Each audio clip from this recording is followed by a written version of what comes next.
Good morning, everybody. I just want to pop in and share something that I've been really stirred up with this morning and for a while now. And this is one of the great mystery of the ages that I'm going to do my very best to articulate, and I'm probably going to fall flat, but it's something that puzzles everyone's mind. And it's become one of my favorite Bible verses. In the beginning, God. In the beginning, God. And what does that mean? What was it like from time eternal, before there was ever any such thing as time, and before there was ever a creation in eternity? What does that mean, that God was in the beginning? And it says in John, in the beginning was the Word, and the Word was with God, and the Word was God. And so what that word with means is pros. It means in the beginning was the Word face to face with God, and the logic of God face to face, that there was a divine trinity, that God was never isolated, a monad just sitting by himself, but that there was this thing known as the Trinity that was face to face with each other.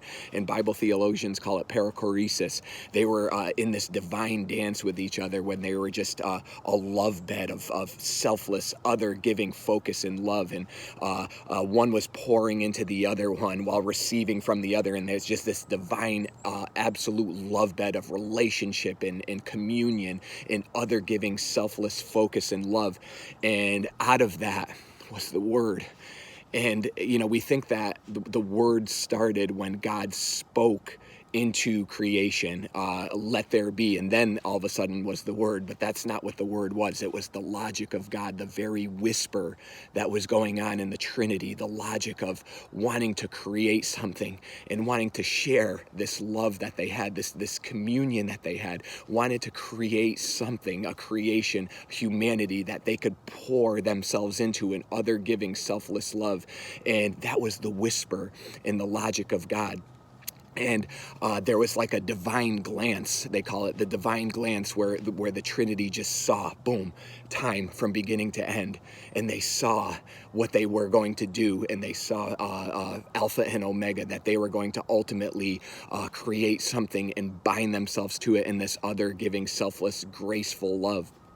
And so what Jewish mystics call it is the Ein Sof. And we think that God created something out of nothing, ex nihilo, but that's not the way he created. The Ein Sof is actually the opposite. He kind of created nothing out of something.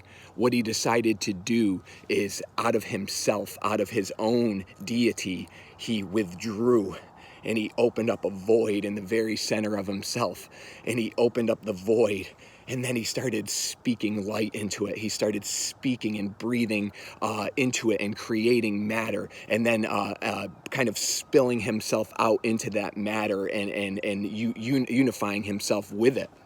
And so this came to full manifestation in the incarnation of Jesus. Jesus is the revelation of this, the union of heaven and earth, the union of time eternal, or temporal and eternal time brought together, heaven and earth brought together, deity and humanity brought together. And this is the full logic of God. And it's the manifestation of this kind of divine glance that they saw. And in these last days, he's spoken to us in his Son and shown us that this was the plan all along, that he was never taken off guard by any type of fall or anything like that, but that he forever, the mind of the Trinity, the logic and heart of God, was to give himself, to sacrifice himself to create something, and then forever bind himself to that in eternal consummation. And that's what we're waking up to now in this day and age. That's what we are waking up to, the reality of this. It's not something that needs to happen. It's already happened. It's already been manifested, the logic and heart of God in the incarnation of his Son, that we are united with him. And it doesn't say that one day the glory of the Lord will fill all of the earth. It says one day the knowledge of the glory of the Lord will fulfill all the earth, and we're going to wake up to this and manifest this. So I just wanted to pop in and talk about this divine mystery as best as I could. But God bless you all, and enjoy this union that we have, and wake up to it.